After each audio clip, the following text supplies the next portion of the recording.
Good evening. The little South Otago town of Ben Ha suffered a serious blow today. Ben Ha has survived for almost 100 years on its ceramic industry. But 2 months ago, the factory burned down, and now the locals have been told it won't be reopened. More on that story in the Network News. A Dunedin High Court judge has tonight reserved his decision after a 3-day hearing concerning imported bikes. The Minister of Consumer Affairs claims 1,200 Chinese Dongfang bikes are dangerous and has ordered the importer to recall them and refund the owners. But importer Robin Isaac says this would cost him $160,000 and would force him into bankruptcy. Instead, he wants to recall the bikes and repair them for the owners. It's being seen as a test case as it's the first compulsory recall ordered by the minister. The strike at Alliance Freezing Works has meant farmers all over the south are queuing up to get their stock killed.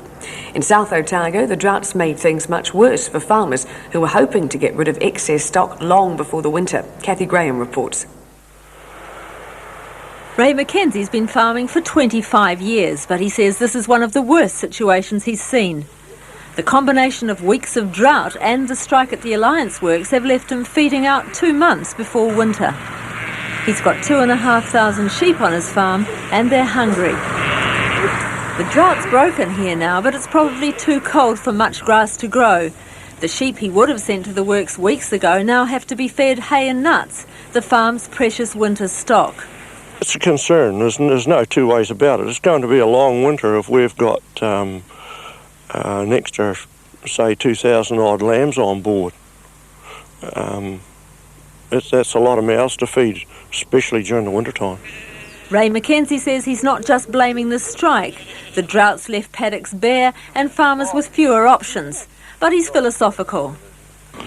I suppose you can dance up and down and make noises and annoy people, but I don't think that'll do a lot of good.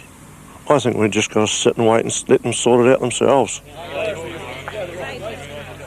Meat workers from Alliance's Pecuri Freezing Works were outside a North Otago Federated Farmers Conference in Oamaru this morning.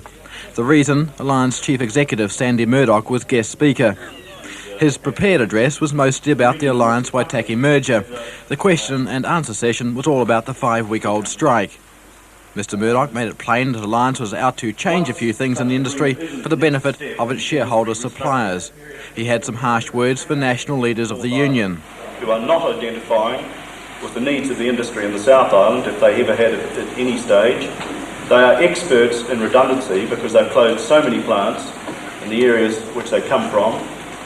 And we have concerns about them gaining a footing in the industry in the South Island. It will not do the company any good, and I assure you it will not do you any good. He says there has been progress towards ending the strike of 5,000 workers at 9 plants. The Council of Trade Unions is currently involved. The rare 14th century manuscript removed from the Dunedin Public Library still hasn't been found, and library staff are appealing for its return. The one-page sheet, hand-printed on vellum, is more than 700 years old. And while the library is anxious that the sheet be returned, it doesn't want to get it back via the returned book slot that would destroy it.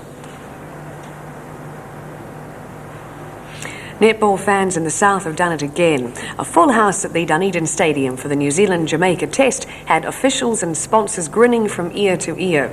And as Ken Nicholson reports, Dunedin should continue to be a test venue if this type of support continues. 2,400 spectators crammed onto the stadium seats last night as New Zealand demolished Jamaica with a magnificent display of teamwork and individual skills. The third successive sellout the Netball Association has had for tests in the city. And naturally, the association is delighted with the support it's getting. Great.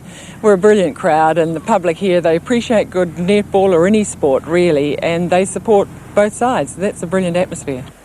Dunedin tests are well supported by busloads of fans from Southland and the Otago country areas, but there will be a rival as soon as Christchurch gets a venue of similar capacity. Well, we've got the seating, and if we look after the game here, but if anyone else in the South Island gets more seats, we've got a problem. We've got to fight for that and work hard to make a good product of our stadium.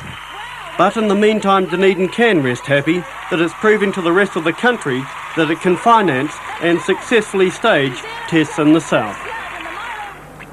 It's time now to say goodbye to some rather worthless little friends. At the end of the month, copper coins will be demonetised. That means you're on your own. The shopkeeper at the corner dairy won't have to take them anymore.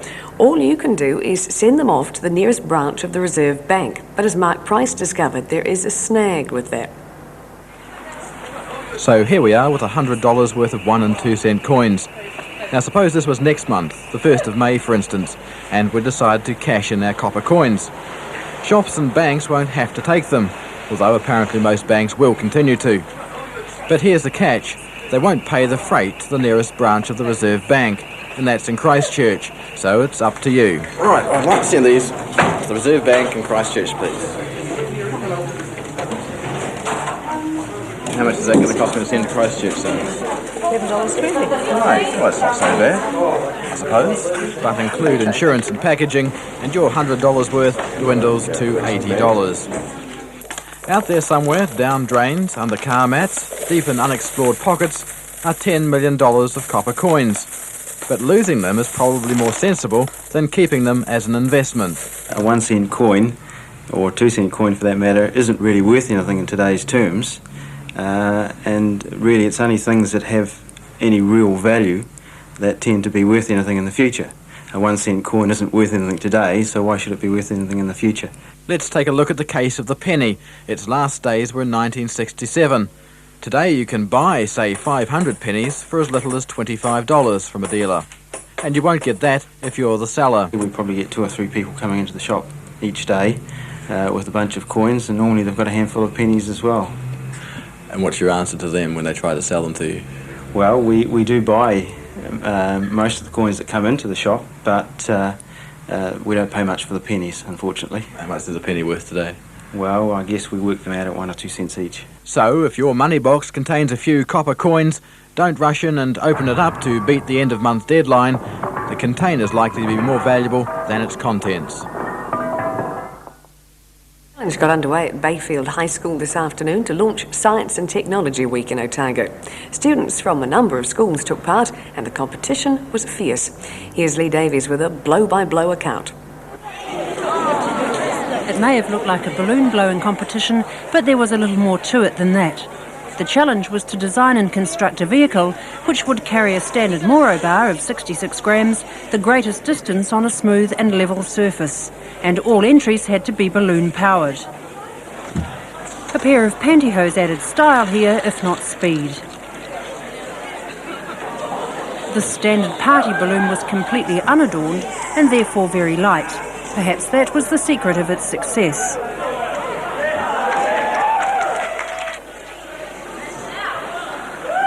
This one, unfortunately, came fitted with reverse gear.